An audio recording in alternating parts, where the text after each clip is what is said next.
여기 제 좀 밝아서 안 보이실 텐데 여기 저희 가족이고요. 이제 저희 막내가 이제 지금은 7개월째 됐습니다. 그래서 4살짜리, 2살짜리 아들과 함께 아내와 함께 지금 안성에서 살고 있어요. 여러분에게 오늘 가정 기업에 대해서 얘기하려고 하는데, 여러분에게 만약 누군가 지금 당장 현찰로 10억을 쏴주겠다, 그거 대 지금 연매출 10억이 나오는 네이버 스마트 스토어를 여러분에게 그냥 소유권을 이전해 주겠다. 자, 1번 현금 1억을 선택하실 분 혹시 손 좀 들어보시겠어요? 오, 되게 기쁘네요. 이거 선택하시는 분이 생각보다 많아가지고 제가 다른 곳에서 이제 믿지 않는 곳, 이제 그런 사회복지관이나 이런 데서 강의를 할 기회가 있었는데 너무 많이 1번을 선택을 하셔가지고 제가 좀 놀랐었거든요. 그럼 2번 선택하실 분 손. 네, 할렐루야. 네. 네, 의도를 잘 파악해 주셔서 감사합니다. 네, 저는 지금 플레이포식스라고 하는 회사를 같이 공동으로 운영을 하고 있고요. 플레이포식스는 말라기 4장 6절, 아버지의 마음을 자녀에게, 자녀의 마음을 아버지에게 돌리게 하라, 그렇지 않으면 내가 그 땅을 가서 저주를 치겠다라고 하신 그 말라기 말씀, 그것이 제 어떻게 보면 인생 비전의 말씀이었는데, 제가 들어간 그 곳의 회사 대표님이 그 비전을 인브레이스 딱 이렇게 그 채택을 해주셨어요. 그래서 사명이 그냥 제가 들어가고 나서 플레이 46으로 바뀌었습니다. 그래서 저희는 지금 하고 있는 일은 아빠의 마음을, 이 한국 시대를 살아가고 있는 아빠의 마음을 자녀에게 돌리고, 자녀의 마음을 또 아빠에게로 돌아가게 하는 일이라면 뭐든 해보자 라고 하는 일을 하고 있는 회사입니다. 저는 일단 전공 베이스는 디자이너고요. 그 디자이너라는 업을 찾기까지 굉장히 많은 우여곡절이 있었는데, 어쨌든 지금 너무 감사하게 하나님이 저에게 기뻐하는 일을 하게 하셨습니다. 그리고 두 번째로는 저는 이제 페밀리스트라고 스스로 칭해요. 어떤 정치인이 스스로 페밀리스트다라고 했는데 좀 기분이 나빠지더라고요. 왠지 같은 의미가 아닌 것 같은데, 그래서 어쨌든 개인보다는 가족 전체에 더 의미를 두는 그런 가치관이라고 생각해요. 꼭 기독교라서가 아니라 가정을 개인의 가치보다 그 가정이 잘 되는 것을 더 우선한다, 각각의 그 개인 구성원들이. 그것이 어떻게 보면 이 개인에게 있어서 더 건강하고 더 건강한 사회를 만든다고 생각해서 그런 생각을 가지게 됐는데요. 네.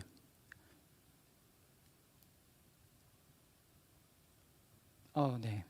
저는 되게 특이한 성장 배경을 가지고 있습니다. 처음에 태어나기는 한국에서 태어났고요. 그런데 초등학교 6학년 때 우즈베키스탄, 저기 우즈베키스탄 그 국기가 걸려 있는데 너무 반가웠고요. 제 이제 추억이, 유소년의 추억이 서려 있는 타슈켄트에서 5년 정도 횟수로 지냈고요. 그리고 그 다음에 다시 한국으로 돌아왔다가 미국 샌안토니오, 텍사스에 있는 샌안토니오에서 1년 정도 거주할 기회가 있었습니다.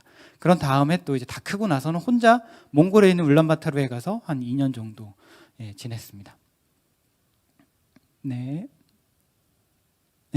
그리고 제가 좀 다양한 교육을 경험을 했었더라고요. 처음에 이제 교회에 소속된 선교원부터 시작해서 공립학교 들어가서 6학년 때까지 다녔고요. 선교지 가니까 이제 국제학교를 다녔고, 거기서 이제 한국에서 다시 돌아왔는데 어떻게 해야 될까 고민하다가 홈스쿨을 하는 줄도 모르고 홈스쿨을 시작을 했어요.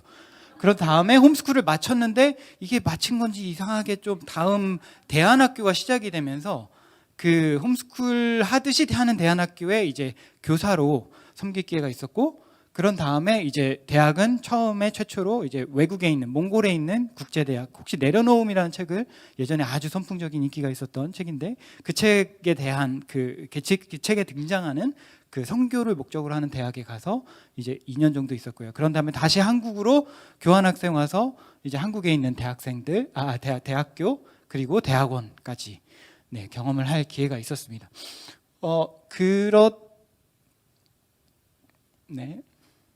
뭐가 방향이 문제일까요?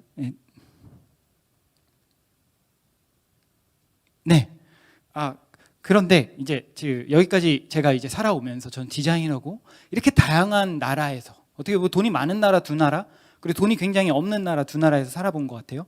그리고 다양한 교육을 경험하면서 느낀 것은, 특별히 디자이너로서 고민하면서 느꼈던 게 있었어요. 그러니까 제 안에 있었던 고민은, 사람이 잘 산다는 게 뭐지? 행복하게 산다는 게 뭐지를 되게 많이 고민했어요. 왜냐하면 저는 적어도 한국과 미국에 있을 때보다 타슈켄트와 몽골에 있을 때 훨씬 행복했거든요. 네. 아이러니하게도 돈이 더 없고 인터넷 속도도 엄청 느리고 한 100배 정도 느리고, 그렇게 해도 이 돈이 더 적은 나라에 살 때 왜 내 삶이 훨씬 더 윤택하고 행복하고 주변 사람들과의 관계도 훨씬 더 좋은 것 같지? 라는 고민을 하게 된 거예요. 그리고 나서 이제 제가 대학원까지 거치는 기간, 특히 그 마지막에 이 한국 대학과 대학원을 거치면서 졸업 연구를 했었던 주제가 바로 사람의 정신 건강에 대한 거였어요. 디자이너지만 그런 정신 건강이 안 좋은 사람들을 위해서 서비스를 치료를 지속할 수 있고 더 나아질 수 있도록 서비스를 개발하는 그런 연구를 했는데, 그런 사람들을 한 30명 정도 딱 만나가지고 인터뷰를 해보니까 제가 그래서 답을 얻었었던 것 같아요. 그러니까 그 우울증이나 정신분열이나 그런 다양한 정신질환을 가진 사람들의 30명 인터뷰를 했는데 30명 중 한 명도 빠짐없이 다 가정이 깨져 있는 거예요. 부모로부터 학대를 받았던지, 부모가 엄청나게 불화가 있었던지, 이혼을 했던지, 다양한 형태로 온전하게 화목하고 사이 좋은 부모를 갖지 못한 사람들의 케이스, 한 케이스도 빠짐없이 다 그런 걸 보면서 이제는 조금 답을 알 것 같다. 지금 한국 사회에 있어서 가장 무너져 있고 가장 기초적인 문제는 이 가정의 문제인 것 같다. 그래서 어떻게 보면 저는 가정의 문제를 해결하는 디자이너가 되고 싶고, 그래서 그런 기업을 지금 운영하고 있는 중입니다. 사실 되게 별거 없고요. 그렇지만 그럼 지금 이때까지 그런 굉장히 별거 없는 기업이지만 그 기업을 하는 그 배경에 대해 설명을 드렸고요. 여러분 2018년 이거 좀 제가 강의 자료 만든 지 좀 돼가지고 2018년 걸 가져왔는데 지금 훨씬 늘어났어요. 코비드 때문에 어마어마하게 늘어났습니다. 근데 가계부채가 그때 당시만 해도 1468조 원이에요. 이게 한국 그 1년 예산보다 큽니다. 이게 맞나요? 그때 당시에는 더 컸어요. 그런데 이게 가정이 굉장히 소비적인 경제 공동체라는 거를 그냥 문득 생각하게 됐어요. 그러니까 여러분들 가계 경제라고 했을 때 대부분 부채를 얘기를 해요. 가계 총 생산량을 얘기하는 나라 거의 없을 거예요. 기업 총 생산량을 얘기하지, 가정은 소비를 하는 곳이고 융자를 받아서 집을 사고 누가 밖에서 돈을 벌어오면 그거를 소비하는 곳으로 흔히 많이 생각을 합니다. 보통 이런 구조죠. 가장 전통적인 구조가 이랬었죠. 아빠가 밖에서 돈을 들고 집으로 옵니다. 그럼 집에는 엄마랑 애들이 있죠. 근데 요즘에는 이게 더 트렌드죠. 이게 요즘도 아니고 한 20년 됐죠. 제가 어렸을 때만 해도 이미 이게 트렌드였으니까. 엄마 아빠 두 사람 다 밖에 나가서 돈을 벌어서 가지고 들어옵니다. 그런데 지금은 또 결국에는 어떻게 되는가? 애들도 다 나가요. 왜냐면 엄마 아빠가 집에 없는데 애들 혼자 집에 둘 수가 없잖아요. 제가 요즘 최신 트렌드, 여러분 요새 조리원이나 뭐 이런 거 경험하신 지 좀 오래되셨을지 잘 모르겠는데, 요즘에 어떤 트렌드가 있냐면 3주째부터 어린이집에 간대요. 네, 3주도 받아준다고 합니다. 왜냐면 엄마 빨리 직장에 가야 되니까. 네, 그런 어떤 가정 중에 결론은 뭐냐면 이 경제 구조 때문에 가정이 다 흩어져 있는 거예요. 가정이 다 해체되어 있습니다. 그래서 고민한 거는 뭐냐면 이 경제 구조만 가정 경제를 생산적으로 바꿀 수만 있어도 굉장히 좋은 것들이 좋은 일들이 많이 일어나지 않을까, 그런 생각을 하게 됐습니다. 근데 이게 새로운 생각이 아니에요, 여러분. 여기 있는 그림이 1600년대인가 거기에 나왔던 사파예요. 그러니까 인류 역사상 대부분의 기간 동안 가정은 기업이었습니다. 가정은 생산적 경제 공동체였어요. 그것이 농업이든 상업이든. 여기는 이제 아빠가 큰 망치를 들고 아들은 작은 망치를 들고 일하고 있는 대장장이 부자인데, 이것이 굉장히 오래됐고 다르게 말하면 검증된 경제 모델이라는 거예요. 그것이 가정 안에서 일어났었는데 불과 200년 전에 산업혁명으로 인해서 엄마들이 이제 공장에 노동자로 가야 되기 때문에 그것을 애들을 보육을 할 기관이 필요해졌고 대신 맡아서 공교육이 필요해졌기 때문에 아주 짧은 역사를 가지고 있는 이 공교육이 지금은 너무 당연한 것 같지만 사실은 인류 역사 전체로 보면 그렇지 않았다는 거, 그거를 떠올리게 됐고요. 그러면서 또 한 가지 봤던 거는 이제 너무 지루해가지고 이 유행어는 더 이상 나오지도 않는데 4차 산업혁명이라는 말 여러분 이제 너무 많이 들으셨고 이제는 안 들으시잖아요. 이제는 맨날 메타버스다 뭐다 뭐 이상한 그런 것도 많이 쓰는데, 어쨌든 지금 4차 산업혁명 여러분 이 뭐냐라고 말하면 되게 좀 바로 못 떠오르실지 모르겠는데, 예를 들어서 여러분들 얼마 전에 연말정산 보고 다 내셨죠. 그거 홈택스로 간이하게 그냥 바로 받아가지고 내셨잖아요. 그런 것도 사실 정말 막 맨날 국세청 아니 세무서 가가지고 자기 것 떼고 아니면 회사 가가지고 격리 담당자 가가지고 막 엄청나게 복잡하게 하던 거를 이제는 그냥 클릭 몇 번, 한 3번 정도 하면 그냥 다 받아지더라고요. 그래서 어쨌든 이제 그런 삶의 변화들이 엄청나게 많이 일어나고 있는데 이 4차 산업혁명 국면으로 인해서 이 앞에 보여드렸던 이런 가정 안에서의 생산적 경제 공동체가 다시 회복될 수 있는 가능성이 좀 있겠다 이런 생각이 들었어요. 지금 제가 이제 대학원에 있을 때 그런 어떤 그 현재 미래 트렌드 이런 것들 조사할 기회가 있었는데 거기서 말하고 있는 비즈니스 인더스트리 4.0 그 4차 산업혁명으로 인한 기업의 변화 여러 가지들이 있었는데 그 중에 이제 두 가지인데요. 하나는 비즈니스가 소형화가 되고 있다는 거예요. 굉장히 작은 기업들이 예전에는 큰 기업들이 하던 일들을 하고 있는 거예요. 여러분들이 이걸 제일 잘 하시는 매일매일 보고 계시는 곳이 어디냐? 유튜브예요. 유튜브에서 1인으로 아예 방송국을 하고 있죠. 방송국이 시가가 거의 한 4천억 정도 하거든요. 못하는 작은 방송국이. 근데 그런 방송국들이 하는 일보다 더 뛰어난 일을 어떻게 보면 유튜버 한 명이 할 때가 있는 거예요. 그러니까 굉장히 소형화가 가능해지는 그런 시점이고, 두 번째는 창업 위험도가 많이 감소하는 거예요. 이렇게 말하면 사실 되게 많이 와닿지 않으실 거예요. 여전히 치킨집을 창업하려고 하면 되게 많은 위험을 감수해야 되는 것처럼 느껴지시잖아요. 그래서 오늘 조금 설명을 드리려고 하는데, 지금 가장 트렌디하게 가장 소자본으로 창업하기 좋은 데가 아이스크림 무인 아이스크림집입니다. 이거 아파트마다 다 있어요. 아파트 입구에 가면 이거 없는 아파트 거의 없거든요. 아무리 시골에 있는 저희 집 굉장히 그 옆에 다 논밭인데 저희 집에도 있어요. 저희 집 아파트에도 있어요. 근데 어쨌든 여기 이제 임대료 포함해서 키오스크, 간판, 보안, 인테리어, 초도 물량 가지고 오는 거 해서 창업 비용이 못 잡아도 4천만 원 들어갑니다. 이게 전통적 비즈니스예요, 여전히. 사실 무인으로 가능해진 게 약간 그런 어떤 새로운 산업이 많이 섞여 있는 건 사실이지만 그런 어떤 전통적인 모델에서는 저렇게 리스크가 큰 거예요. 그런데 지금 그 네이버 스마트 스토어 다 혹시 써보신 분, 안 써보신 분 손?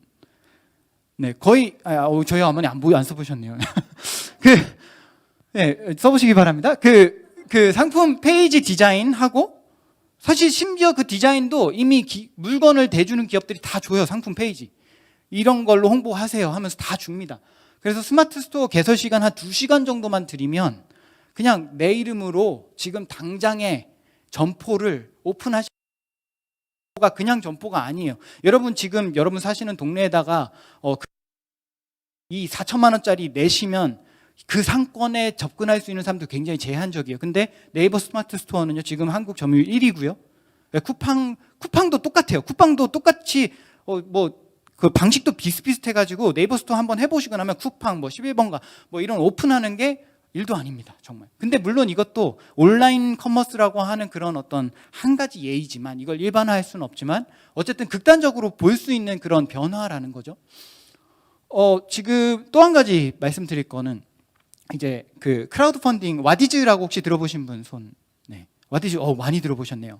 네, 와디즈가 이제 크라우드 펀딩이라는 플랫폼인데 한국에서 제일 큰 플랫폼이고 이제 와디즈 외에도 여러 가지 플랫폼들이 있습니다. 크라우드가 이제 클라우드라고 이제 잘못 발음하시거나 알고 계신 분도 계신데 이제 저희가 인터넷에 파일을 저장하는 그런 클라우드 개념과는 다른 크라우드, 군중을 뜻하는 크라우드와 펀딩, 이제 돈을 댄다고 하는 펀딩의 개념이 합쳐져서 크라우드 펀딩이 나온 거예요. 이제 전통적 비즈니스에서는 먼저 기업가가 아이디어를 냅니다. 이 마스크를 팔면 잘 팔리겠지? 코비드가 이제 왔으니까 마스크 팔면 잘 팔릴 거야. 이 마스크는 성능을 좀 더 이런 식으로 좋게 만들어가지고 팔면 잘 팔릴 것이다.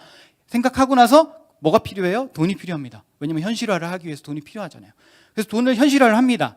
그렇게 해서 결과물이 나와요. 이 결과물은 처음의 아이디어와 같을 수도 있고 더 발전됐을 수도 있고 아니면 여러 가지 여건으로 인해서 더 못할 수도 있어요. 그런데 어쨌든 그 나온 결과물을 손에 줍니다. 그때부터는 어마어마한 리스크, 이 재고와 이 보관료와 이걸 또 팔지 못했을 때 또 유통기한과 이런 여러 가지 리스크로 인해서 엄청난 리스크를 손에 안게 돼요. 그렇게 나서 이제 사람들한테 다니면서 이거 좋은 마스크예요 하면서 파는 거예요. 이 전통적 모델에서는 여기서 실패하면요, 되돌아가는 게 되게 어렵습니다. 한 사업 3번 망하면요, 나만 할 사람이 거의 없어요. 3번도 되게 부자일 경우에 그렇고 보통 웬만하면 한 번 망하고 끝이에요. 네. 자, 그런데 크라우드 펀딩의 개념은 이렇습니다. 먼저 아이디어를 내요. 이런 마스크인데 특별히 이런 특별한 필터가 있는 마스크, 내가 아이디어를 냈어요 하면서 사람들한테 먼저 바로 보여줍니다. 그 플랫폼에 있는 사람들한테 상품 페이지만 먼저 만들어요. 내가 이걸 만들 거예요. 그러면 그 사람들이 나 이거 필요해요. 나 살래요. 너 이거 한번 만들어 보세요. 이렇게 하면서 돈을 내요. 먼저. 놀랍게도 먼저 돈을 냅니다. 왜냐하면 이거 구조 자체가 사람들이 굉장히 익숙해요. 온라인 쇼핑하고 똑같은데 받는 날짜만 바로 그 다음 날이나 다음 날 받는 게 아니라 한 달 혹은 한 몇 개월 더 걸리는, 빠른 거는 뭐 몇 주, 뭐 그렇게 좀 걸리는 개념이기 때문에 사람들이 기꺼이 놀랍게도 돈을 많이 냅니다. 네, 그래서 그렇게 받게 되면 팔 필요가 없어요. 이미 팔린 거예요. 그 물건은 시작 만들기 전부터. 그렇기 때문에 이런 어떤 크라우드 펀딩이라는 개념이 도입되고 나서 굉장히 많은 창업의 기회들이 또 새롭게 생겨나게 된 거죠. 이게 앞에 지금 이때까지 말씀드렸던 거는 지금 창업이라고 하는, 비즈니스라고 하는 영역이 얼마나 리스크가 많이 적어졌는지를 설명하기 위해서 앞서 말씀드린 거고요. 한 가지 실예를 알려드릴게요. 저희 대표님 이야기입니다. 같이 일하고 있는 형 저보다 2살 많은 형이고요. 저는 39살입니다. 40살 아니고요. 근데 그 형이 이제 국책연구소에 다니고 있었어요. 대전에서 누구나 이제 이름만 하면 아는 이제 전자통신연구원이라고, 이제 김남명 목사님 가셨는데 이제 아실 텐데, 어쨌든 거기에 이제 일하고 있었던 연구원 직원이었어요. 근데 어느 날 너무 신앙이 좋고 가족을 사랑하는 그런 형이었어요. 근데 어느 날 집에 딱 들어갔더니 딸이 2명 있었는데, 지금은 아이가 4명입니다. 근데 딸이 2명 있었는데 2명 다 아빠 가 이러는 거예요. 너무 충격을 받았는데 그게 왜 그렇게 됐나 생각을 해보니까, 본인이 야근이 많아지고 회사에서 일이 많아지다 보니까 엄마하고 충돌이 많아지는 거예요. 근데 애들은 다 태어나면 누구 편이죠? 다 엄마 편이에요. 왜냐면 엄마하고 시간을 더 많이 보내니까, 대부분. 그러니까 아빠가 적인 거예요. 아빠가 집에 들어오면 분위기가 이상해지고 엄마가 기분 안 좋아하고, 그러니까 아빠가 그런 거예요. 그러니까 형이 너무 충격을 받아가지고 내가 현타가 온 거예요. 그래서 이건 아니다 해서 그날로 좀 퇴사를 고민하게 돼요. 근데 그러면서 배우게 됐던 게 뭐였냐면, 아빠 놀이라는 거, 어떻게 하면 애들하고 관계가 좋아질 수 있을까 막 고민을 하다가 아빠 놀이라는 걸 알게 됐어요. 아빠 놀이가 특별한 게 아니라 그냥 아빠가 애들하고 놀아주는 거예요. 네, 근데 그거를 꾸준히 했더니 삶이 바뀐 사람들이 네이버에 카페를 만들어 놨던 거예요. 아빠 놀이 학교라는. 그래서 거기에 이제 가입하고, 거기 숙제가 있거든요. 하루에 오늘은 이 놀이로 놀아주기, 오늘은 비행기 태워주기, 오늘은 아빠 몸 등산하기, 이런 놀이들을 과제로 내줘요. 그럼 그 인증샷 찍는 게 일이거든요. 되게 간단한 메커니즘인데 이걸 통해서 아빠 다로 바뀐 거예요. 형이 2주 만에. 그게 어마어마한 삶의 그 파워풀한 그걸 경험하고 나서 이분이 이제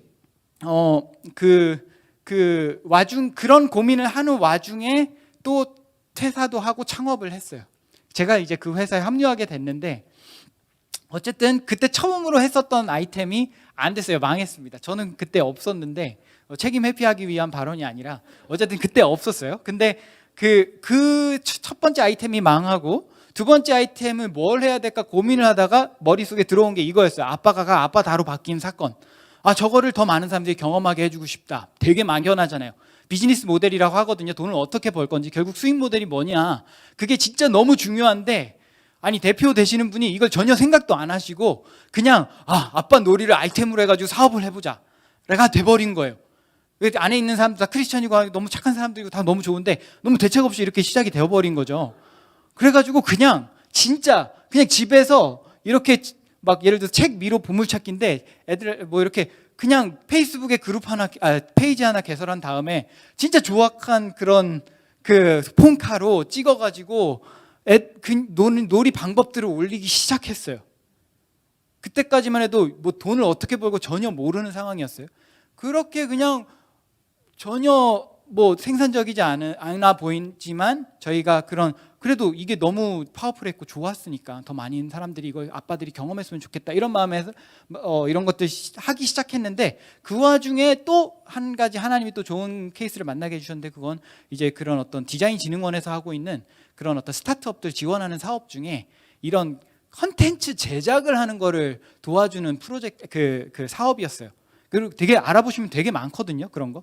근데 어쨌든 그게 돼서 원래는 집에서 이렇게 찍다가 이제 이분 알아보실지 모르겠는데 VOS 박지원이라는 분이세요. 이분이 아이가 6인가 7인가 그렇고, 근데 이분이 어떻게 섭외가 돼가지고 이분을 모델로 해가지고, 물론 저희가 찍은 사진 중에는 이분 말고 저희 주변 지인들 포함해서 저희 대표님 저 뭐 다 모델로 등장하지만 어쨌든 스튜디오에서 사진을 찍어서 올린 거예요. 근데 이게 되게 생각보다 큰 변화였어요. 사람들이 지금 서점에 가셔서 책들 봐도 대부분 육아책들 보면 다 집에서 찍은 거 가지고 되게 조금 정돈 안 된 그 집 모양이 이런 게 다 노출이 되는 그런 육아책들 되게 많거든요. 근데 스튜디오에서 찍었다는 거 하나만으로 사람들이 뭔가 약간 권위 있게 느끼고 되게 그럴듯하게 느끼고 호감을 더 많이 표시해 주시는 거예요. 그래서 이렇게 스튜디오로 찍기 시작하니까 갑자기 페이지가 처음에 되게 저희 지인들 위주로 아주 천천히 간신히 500명 찍고 막 이러던 게 갑자기 몇천 명 막 이렇게 슥슥슥 커지기 시작하는 거예요. 그러더니 이제 저희 아빠랑 페이지인데 지금은 한 11,000명, 지금은 사실 휴면 중입니다, 거의 페이지가. 그런데 이 페이지가 한 10,000명까지 늘어나고, 그러면서 사람들이 뭐라고 요구하기 시작했냐면, 이거 옛날에 있었던 놀이들, 페이스북 써보신 분들 다 알 거예요. 어떤 그룹이나 페이지에 들어가서 옛날에 내가 그 페이지 게시물 봤는데 또 찾으려고 하면 정말 세월입니다. 너무 거의 불가능에 가까워요. 검색도 잘 안 되기 때문에 페이스북은. 그래서 이거 너무 보기 힘드니까 모아서 책으로 내주세요, 이런 거예요. 자, 여기서 BM이 되는 거예요. 그러니까 이때까지 아무것도 모르고 그냥 되게 막연하게 좋은 일 하고자 하는 그런 의지만 가지고 사업을 시작해서 어떻게든 하고 있었는데, 여기서 이제 왜냐면 저는 사실 제품 디자이너예요. 그러니까 그 중에서도 사용자 경험 그런 것들을 되게 학문적으로 연구하는 그런 걸 좋아하는 디자이너인데, 어쨌든 학부 때 수업으로 한번 들었었거든요. 책 어떻게 만드는지. 네, 그런 것들. 제가 할 수 있기 때문에 한 거예요. 이것도 할 수 없었다면 못했겠죠. 근데 이제 그걸 그냥 책으로 만들어 달라고 하니까, 저 책 만들 줄 알아요. 책 한번 그거 별로 어렵지 않으니까 한번 만들어 볼까요 하는데, 그때 크라우드 펀딩이 생각이 난 거예요. 그래가지고 펀딩을 올렸더니 지금도 크라우드 펀딩 와디즈 플랫폼 들어가셔가지고 이거 수익금 전부 펀딩된 금액 순으로 정렬을 하면 완료된 프로젝트 상단에 이게 노출이 됩니다. 그러니까 저희는 이렇게 잘 될 줄 몰랐어요. 근데 이게 말씀드리고자 하는 건 저희가 뛰어났다 이걸 말씀드리고자 하는 게 아니라, 저희가 관심 가졌던 문제가 어떻게 비즈니스로 지금 진화되고 있는, 진화 안 좋아하시는 분도 있을 거예요. 변모되고 있는지 발전되고 있는지를 지금 과정을 알려드리는 거예요. 네, 그래서 이렇게 책을 만들고 나니까 그 다음부터는 비즈니스가 원동력을 갖더라고요. 강사로 막 불러줘요. 그런 거 없거든요. 근데 그냥 책 저자니까 여기저기 무슨 구청, 무슨 백화점, 교육센터 이런 데서 강사로 불러주기 시작했어요. 그러니까 점점 더 책이 더 팔리고 또 그런 선순환 구조가 생기더라고요. 그러면서 어떤 저희 회사 안에 하나의 포트폴리오로 이 아빠놀이가 자리 잡게 되었습니다. 지금은 그래서 예스24, 저희는 예스24 기준으로 저희가 이제 판권을 팔았어요. 길벗이라는 출판사에 판권을 팔고, 저희가 이제 계속 놀이를 하고 계속 뭔가 책 출판으로 갈 건 아니기 때문에 그냥 이거는 판권으로 팔아서 책 부분은 정리를 한번 하자라는 취지에서 팔았는데, 지금까지도 굉장히 잘 팔리고 있어서 너무 감사한 부분이에요. 그리고 이건 또 저희 가정에서 있었던 일인데, 저희 집은 통독을 되게 중요하게 여기거든요. 매일 아침 일어나서 통독을 하는 걸 되게 중요하게 여기고, 또 주변 사람들도 통독을 많이 했으면 좋겠다 뭐 이런 마음들 가지고 있었는데, 이게 오늘 뭘 읽어야 되는지 그런 표를 어떻게 할까 하다가 그냥 제가 만들 줄 아니까 그 캘린더를 만들었어요. 그래가지고 이거 보면 이제 작년 건데 2021년 연대기순 성경통독 1년에 1독할 수 있는 성경 캘린더인데, 그냥 그거를 그냥 저희만 쓰기 아까우니까 그냥 주변 이웃들한테 파는 거예요. 근데 이거는 잘 안 팔렸어요. 그냥 해본 거예요. 근데 이걸 하는데 돈이 들었느냐? 돈 거의 1원도 제 돈이 안 들었어요. 그냥 해본 거예요. 어차피 저희 가족 쓸 걸로 만들 거였는데, 그 인쇄를 한 부 하느냐, 2부 하느냐, 10부 하느냐, 100부 하느냐 이런 거의 차이였기 때문에 일단 그냥 홍보 자료만 만든 거죠. 시간 조금 들여가지고. 그래서 올려봤더니 여전히 사람들이 성경 별로 안 읽으려고 하나 보다. 뭐 그냥 그런 어떤 그런 스스로의 그런 깨달음도 얻고, 또 하지만 여전히 주변 사람들이 성경 더 읽었으면 하는 마음에 이 프로젝트는 매년 그래도 한번 해봐야겠다. 그런 프로젝트로 올해 2년째 그냥 이렇게 하고 있고요. 또 한 가지는 이제 제가 미국에 이제 있을 때 들었었던 케이스인데, 이제 골든 리트리버 2마리잖아요. 홈스쿨 가정이 있었는데 거기 아주 어린 꼬마가 아빠한테 아빠 저는 비행기 조종사가 되고 싶어요 라고 얘기했대요. 그러니까 아빠가 이제 아빠는 아이는 비행기를 보지만 아빠는 비행기 조종사가 되기 위해서 들어가는 돈을 보죠. 그러니까 그거 하려면 연수 시간 다 비행기 자기가 빌리고 강사도 강사 빌려서 그 연수 시간을 채워야 파일럿이 될 수 있는 거거든요. 돈이 굉장히 몇만 불 들어요. 그러면 그걸 어떻게 해야 될까? 아들, 아빠는 돈이 없어. 근데 하나님은 지혜가 많으시고 자원이 무궁무진하시기 때문에 우리 하나님한테 한번 기도해 보자. 그러면 우리에게 방법을 주실 거야. 안 주실 수도 있어. 하지만 우리 한번 기도해 보자. 이렇게 얘기를 했어요. 그랬더니 며칠 후에 그 아이가 아빠, 내가 생각해 봤는데요. 내가 골든 리트리버를 보호소에 가가지고 유기견 2마리를 데려와서 그 아이를 내가 똥 다 치우고 밥 먹이고 산책시키고 아이는 아직 한 10살도 채 안 된 아이였어요. 근데 그 아이가 개를 돌보고 그걸 분양하는 일을 시작을 한 거죠. 아주 작은 아이가. 그런데 그 아이가 나중에 성인이 돼서 라이센스를 취득할 나이가 됐을 때는 그러니까 부모님이 그 돈을 따로 세이빙 해가지고 관리를 해줬죠. 도와줬죠. 이미 그 파일럿 할 돈 넘어서 대학 갈 돈까지 개 키워서, 개 팔아서 어떻게 보면 개를 분양해서 얻어낸 거예요. 그리고 또 한 가지는 이건 여기 지금 이게 그 왼쪽에 보이시는 페이지가 작아서 잘 안 보이실 수 있는데 그 America's Got Talent라고 해가지고 한국의 슈퍼스타 K가 이제 그 모티브가 된 그런 탤런트 쇼거든요. 거기에 이제 등장한 케이스인데 이 친구는 저희가 텍사스에서 실제로 같이 교제하고 만났었던 가정입니다. 이 친구가 ADHD였어요.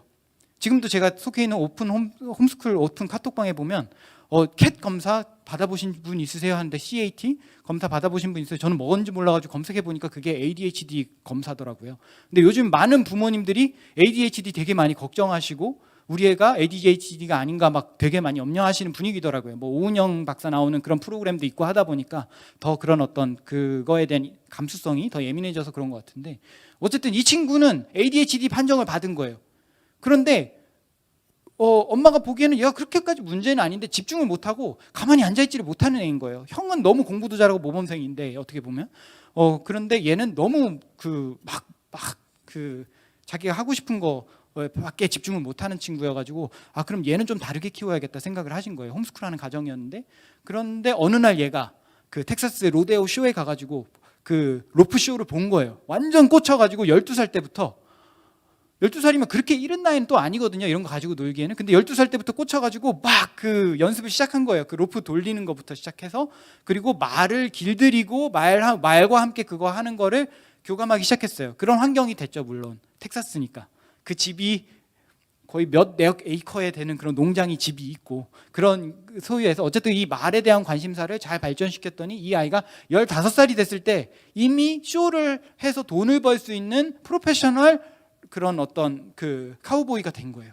그래서 유럽에 투어도 갈 정도로 물론 미성년자니까 엄마가 같이 따라다녔지만 그래서 자기가 자기 이름으로 비즈니스를 이미 하고 있는 그런 케이스를 미국에서부터 이미 봤던 거예요. 그러니까 ADHD가 학문을 하고 집단으로 가만히 앉아서 집중을 해야 되는 공교육 환경에서는 굉장히 거추장스럽고 안 좋은 질병처럼 느껴지지만 이 아이들이 예를 들어서 뭐 한 5,000년 전에 태어났으면 곰 때려잡고 막 그러고 돌아다니는 사람들인데 이 공교육 환경 안에서 다 같이 공부해야 되니까 이거 질병이다 이렇게 판명받은 걸 수도 있거든요. 근데 저는 뭐 전문의가 아니기 때문에 근데 정신과 전문의들 분들 중에 ADHD에 대해서 그런 식으로 표현하시는 분들도 있더라고요. 어쨌든 그런 식으로 개인의 특성이 비즈니스화된 케이스 이렇게 많이 알려드렸는데 이제 저희 가정 얘기를 드릴게요. 이제 저는 디자이너고 제가 뭘 좋아하는지 너무 잘 알아가지고 이런 일을 하고 있는데 제 아내가 이제 박사 과정을 저희 아내는 RNA 공부를 하는 그 생화학 박사를 했는데 박사가 끝나는 시점에 아내가 말했어요. 이 길이 아닌가비요. 그러니까 한국에서 제일 부러워하는 고등학교, 한국에서 제일 부러워하는 공과대학 들어가가지고 박사까지 하고 나서 봤는데 적성하고도 안 맞는 것 같고 나는 가족하고 더 많은 시간을 보내고 싶은데 나는 이 일을 하면 난 대장균 라이프 사이클에 맞춰가지고 맨날 살아야 되기 때문에 밥 주러 새벽에 가야 되고 플레이트 빼러 막 수시로 왔다 갔다 해야 된다. 그러면 아이들을 하고 시간 많이 못 보낼 것 같아서 나는 연구원은 별로 하고 싶지 않다 이러더라고요. 저는 너무 기쁘고 감사하고 너무 좋은데 그러면 어떻게 해야 될까? 고민이 시작됐어요. 근데 생각했어요. 우리 같이 일하면 어떨까? 같이 할 수 있는 건 없을까? 그래서 저는 디자인이고 이 아내는 화학을 공부했는데 두 사람이 뭐 할 수 있는 게 뭐가 있을까 찾아봤어요. 근데 그때 도움을 받았던 게 스탠드랩이라고요. 이 기업이 홈스쿨, 저처럼 홈스쿨 1세대, 지금은 결혼했어요. 홈스쿨 1세대 자녀가 지금 연세대 디자인과 나와가지고 지금 차린 컨설팅, 그런 어떤 개인 진로 적성에 대한 컨설팅을 해주는 전문 스타트업이에요. 그래서 스탠드랩을 하고 있는 걸 마침 또 알고 해서 저기 가가지고 컨설팅을 받았었어요. 그래서 지금 여기 보시면 여기 그 팀이 이렇게 있고요. 왼쪽은 그 회사에 대한 자료고, 오른쪽에는 저희 가족 말고도 나중에 저희가 이게 너무 좋았어가지고 저희 대표님 가정과 또 이제 더 다른 가정 이렇게 소개시켜드려서 남편과 아내가 함께 가서 자기의 적성을 가지고 우리 함께 할 수 있는 공통 부모가 있을까를 찾기 위한 워크숍을 저희가 부탁드렸고, 그렇게 설계를 해가지고 이렇게 지금 3회차까지 진행해 본 건데요. 그리고 이걸 토대로 위에 계신 저희 대표님 가정, 지금 저기 셋째 데리고 워크숍 하셨는데, 여기서 이제 뭐가 나왔냐면, 자기는 온라인 커머스를 너무 해보고 싶다는 거예요. 그러니까 이 형이 석사까지 경영 쪽에 석사를 했는데, 형이 진짜 해보고 싶은 거는 온라인 커머스 해보고 싶은 거였던 거예요. 그런데 회사를 하고 있으니까 이런 거 해볼 수가 없잖아요. 그런데 해보고 나니까 이 워크숍을 통해서 아내랑 같이 해보자. 그럼 본인이 막 캠핑도 너무 좋아하고 막 그런 어떤 이런 본인이 좋아하는 분야일수록 그 분야에 대해서는 그 상품의 전문가가 되잖아요. 예, 낚시를 좋아하면 어떤 낚싯대가 좋은지 다 꿰고 있어요. 축구를 좋아하면 어떤 축구화가 어떤 특징이 있고 신상 축구화 어떤 게 나왔는데 어떤 기술 빠삭하게 알 수밖에 없어요. 그러니까 그런 것들을 한번 팔아보고 싶다 해가지고 오픈한 거예요. 그래서 우리 가족 라이프스타일 스토어라고 해가지고 데디박스라는 스토어를 오픈했는데 3개월 만에 매출을 3천만 원을 넘겼어요. 그러니까 그런 어떤 가족 비즈니스인데, 사실 이것도 저희 회사 포트폴리오 중에 하나거든요. 저희는 지금 다 가족 비즈니스를 하고 있지만 그것을 한 회사 안에서 하고 있거든요.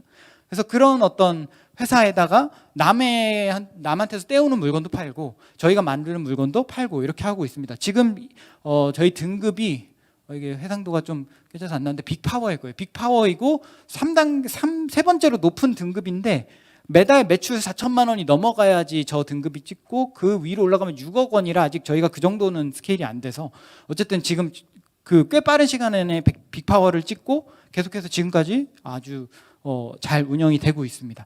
되게 기뻤던 거는 이 형이 이런 거 좋아하는 사람이 전혀 몰랐는데 그런 적성을 찾고 나 이런 데 관심 가지고 있는데 한번 해볼까? 근데 돈이 많이 들었던 것도 아니에요. 돈 0원 들었어요. 처음에 그냥 형이 주변에 이제 집 앞에 쿠쿠 대리점 있으니까 쿠쿠 대리점 가가지고 혹시 이거 위탁 판매 하시나요? 해가지고 물건 떼와가지고 그냥 판 거예요. 그래서 밥솥이 저희 되게 잘 나가요. 그리고 막 그런 것들, 운동용품이나 그런 것들을 떼다 팔았더니 그렇게 된 거고, 이제 저랑 제 아내 얘기로 다시 돌아와서 그때 저희가 첫째가 생겼어요.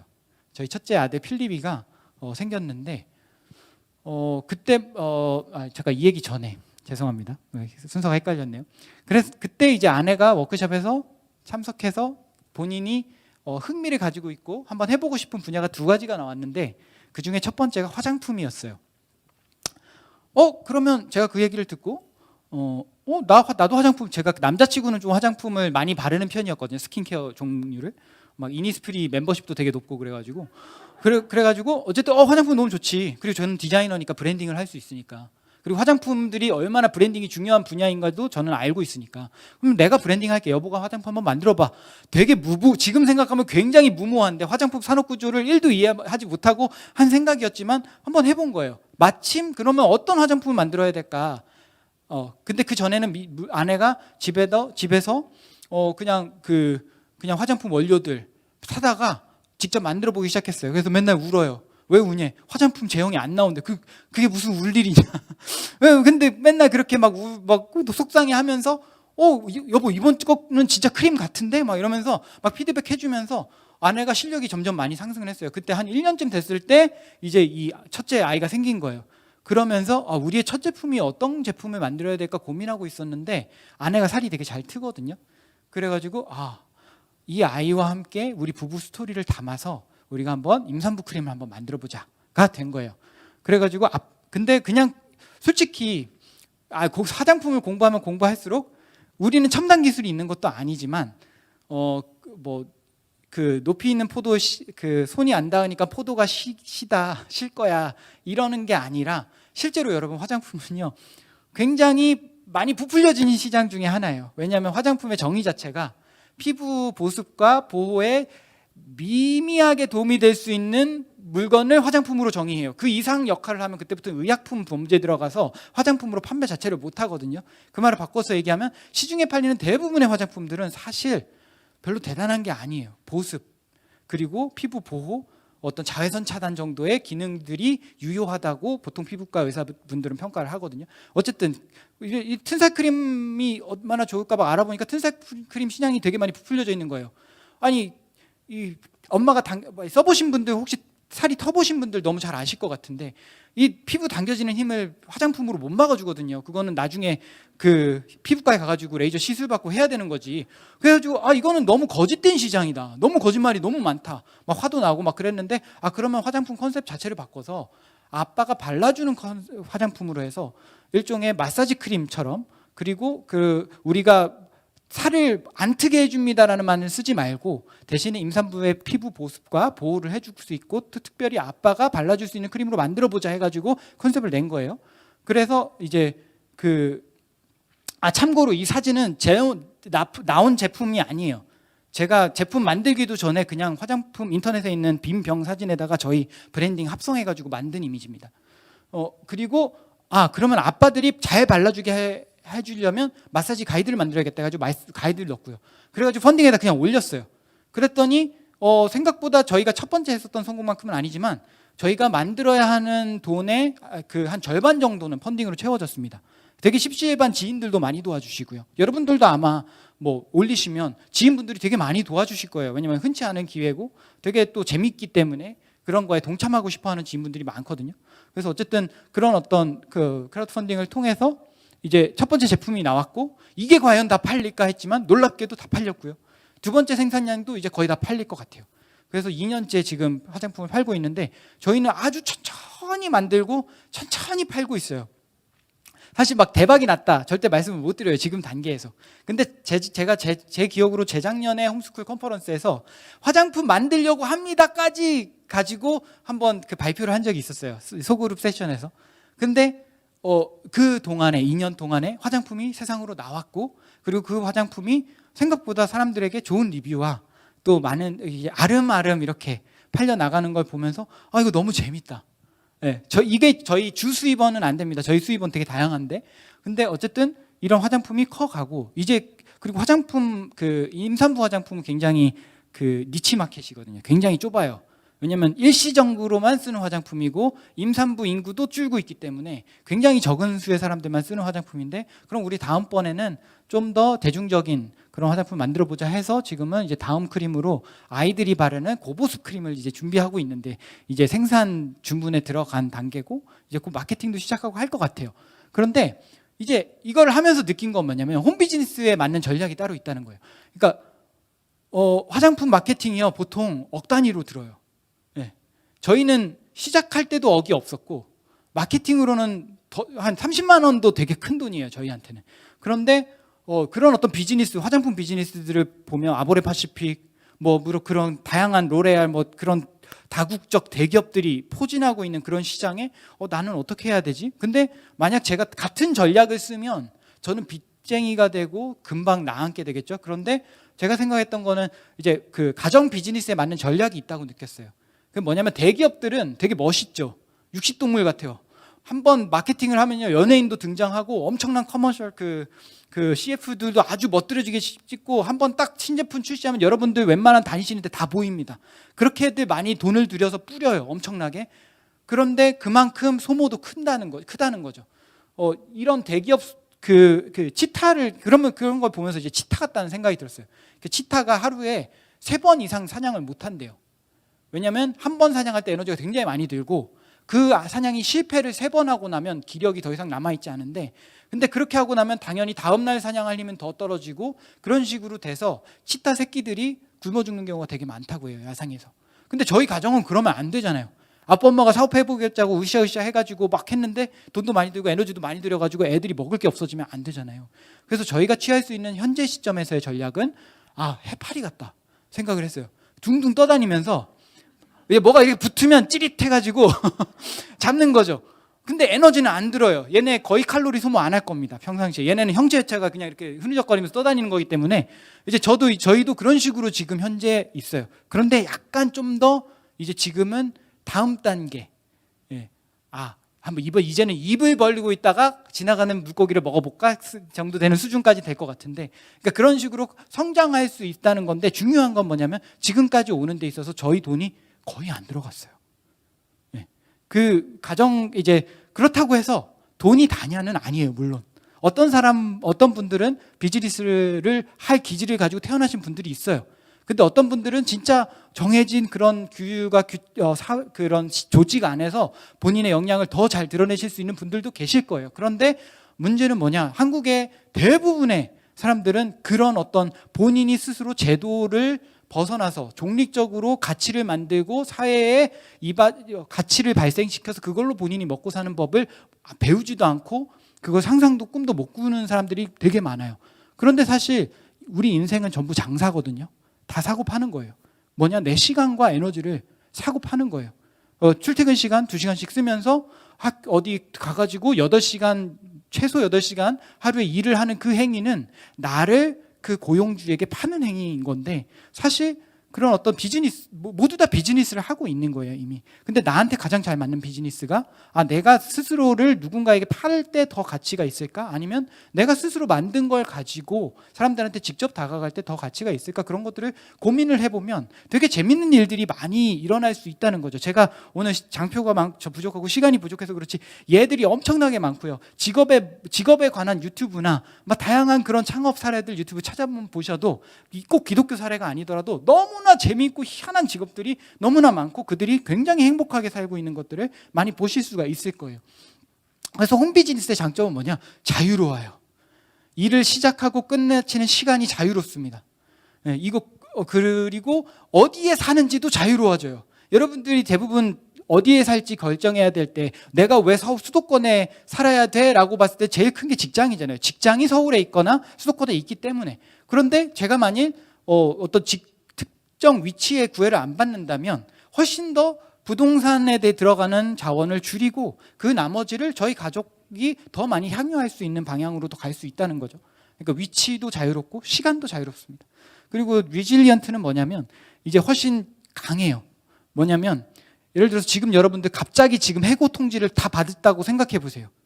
지금 right now 문자로 지금 삐리리 와가지고 봤는데 미안한데 XSC 내일부터 나오지 말아줘. 어떻게 융자금 머리가 하얘지시잖아요. 근데 이런 어떤 개인이 스스로 내 수입을 발생시키는 그런 마인드를 가지고 다양한 프로젝트를 경험하다 보면 삶이 자연스럽게 수입이 다원화되고요. 그러면서 어떤 이런 코로나가 될 수도 있고 다양한 그런 변화에 훨씬 더 회복 탄력성이 좋아집니다. 리질리언트라는 뜻이 회복 탄력이라는 뜻이거든요. 그러니까 탄성이 없으면 부러지겠죠. 그러면 훨씬 더 많은 시간이 들고 에너지를 들여서 치료하고 회복해야 되는데 그렇지 않고 어느 정도 위기는 그냥 이렇게 잘 극복할 수 있게 된다는 거고, 세 번째는 관계입니다. 가족 관계가 훨씬 더 깊어지고 다면화돼요. 그러니까 지금 여러분이라고 말하면 너무 공격적이니까 지금 학교에 가가지고 애들한테 너희 아빠 뭐 하시니 물어보면 직업을 말하면 준수한 거고요. 근데 아빠가 실제로 오늘 뭘 했는지, 어떤 프로젝트를 하고 있는지, 그것 때문에 어디 출장을 갔다 왔는데 출장 가서는 뭐 했는지 이런 거 아는 자녀가 거의 없을 거예요. 그리고 아빠의 가지고 있는 그런 저는 이제 제가 아빠니까 아빠가 가지고 있는 그런 전문성이 아이들한테 흘러가지 않아요. 근데 그냥 단순히 내가 얘를 돈을 벌어다 주는 존재가 아니라 얘는 나한테 세상에 대해서 배우고 생존 스킬을 배우는 거예요. 처음에 보여드렸던 대장장이 아들은 대장장이 아빠가 그냥 단순히 자기를 낳아주고 또 밥 먹여주는 사람이 아니라 자기에게 세상 살아가는 법, 대장장이가 되는 법에 대해서 A부터 G까지 다 알려주는 그런 스승인 거예요. 그러니까 그런 어떤 관계, 그리고 그건 이제 부모 자녀 관계만 그런데 부부가 같이 일을 하게 되면 그런 일을 아이템을 찾고 하는 그런 과정 중에 아까 전에 보여드렸던 그런 워크숍을 하셨던 부부들이 다 공통적으로 하셨던 분들이 우리 찾은 게 맞는지 안 맞는지 잘 모르겠다. 근데 남편과 아내와 이런 얘기를 할 수 있어서 너무 좋았다. 우리 남편이 이렇게 그러니까 우리 아내가 이렇게 모험적인 사람인 줄 몰랐다는 거예요. 아내가 막 세계 일주를 가고 싶다고 했대요. 아니 내가 생각했던 아내는 되게 안정적이고 맨날 되게 현실적인 문제만 가지고 나랑 이렇게 막 맨날 얘기하던 사람이었는데 이렇게 우리 아내가 굉장히 포부도 크고 굉장히 바깥으로 아웃고잉한 사람이었구나.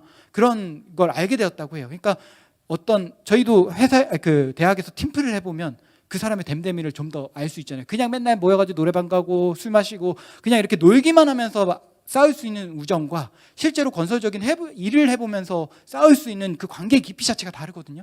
근데 그게 이제 남편과 아내가 그걸 하게 됐을 때 굉장히 그런 관계 자체가 깊어진다는 거죠. 그 차원이 굉장히 깊어진다는 거죠. 그리고 마지막으로는 교육적인 측면에 있어서 아까 전에 방금도 이제 김남영 교수님이 그 대학 진학에 대해서 알려드렸는데 저희는 사실 대학을 웬만하면 안 보내고 싶어요.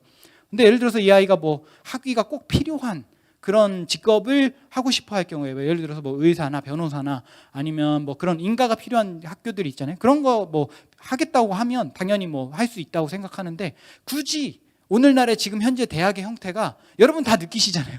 전혀 실생활에서 일하는 그런 그 직업과 연관성이 너무 없어요. 없어도 너무 없어요. 심지어는 같은 과를 저는 이제 디자인 졸업하고 디자이너를 하는데도 그렇게 느끼는데 자기가 졸업한 과랑 전혀 상관없는 직업을 택하는 경우도 굉장히 많은데 그런 경우는 더 그렇죠. 그래서 저는 어렸을 때부터 이런 가정 비즈니스를 아이가 보고 자라고 어떻게 택배가 보내지는지 세금은 어떤 식으로 내는지 이런 거 단가 계산은 어떤 식으로 해가지고 수익률을 얼만큼 잡아야지 다음 아이템까지 생각하면서 할 수 있구나. 무형적 가치라는 건 이런 거구나. 지적재산은 이런 거구나. 그런 걸로 아이들이 어렸을 때부터 저희는 아이를 저희가 교육해줘야 되는 떠받들어야 되는 대상으로 보지 않아요. 저는 솔직히 말해서 굉장히 이 비즈니스에서는 저 자녀를 자산으로 봅니다. 제가 먹여만 주면 나를 위해서 일을 해줄 수 있는 존재잖아요. 가족 구성원으로서. 근데 그게 착취가 개념이 아니에요. 그렇게 생각하면 인류 역사는 그냥 계속 착취의 역사였던 거예요. 네.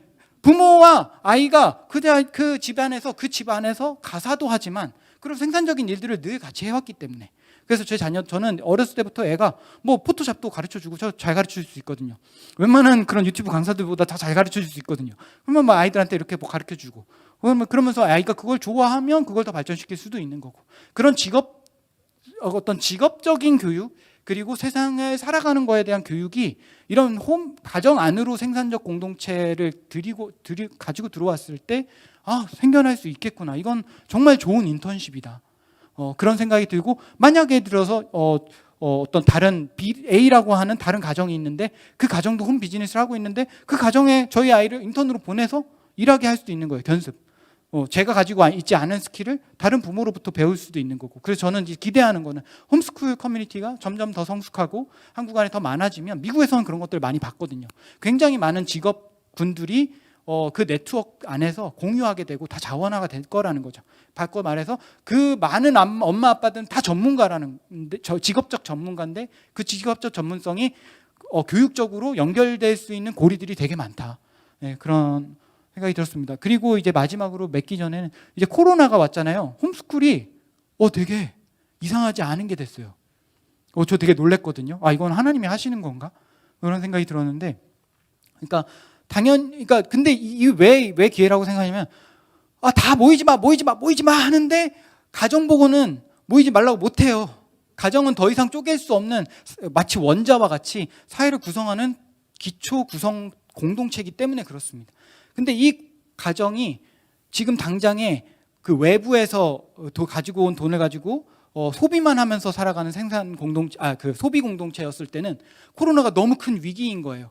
그런데 만약에 이 코로나 시기 그 시기 전에 이미 그 가정이 내부적으로 생산적인 공동체였다면 저는 별로 문제가 안 되는 거예요. 그냥 장 보는 거 조금 불편하고 영화관 못 가고 예배 드릴 때 비대면으로 해야 되고 그런 거지만 가족이 당장 뭐 먹고 살지 이런 걸 걱정하지는 않는다는 거죠. 그래서 지금 굉장히 많은 사람들이 그리고 집에 있어 봤더니 맨날 싸우기만 하고 되게 막 그 생산적인 것들이 일어나기가 힘든데 근데 그런 사실 발상만 바꾸면 얼마든지 생산적이 될 수 있거든요. 그래서 그런 것들에 있어서 굉장히 좋은 기회다 그런 생각이 들었습니다. 네, 지금까지 경청해 주셔서 감사합니다.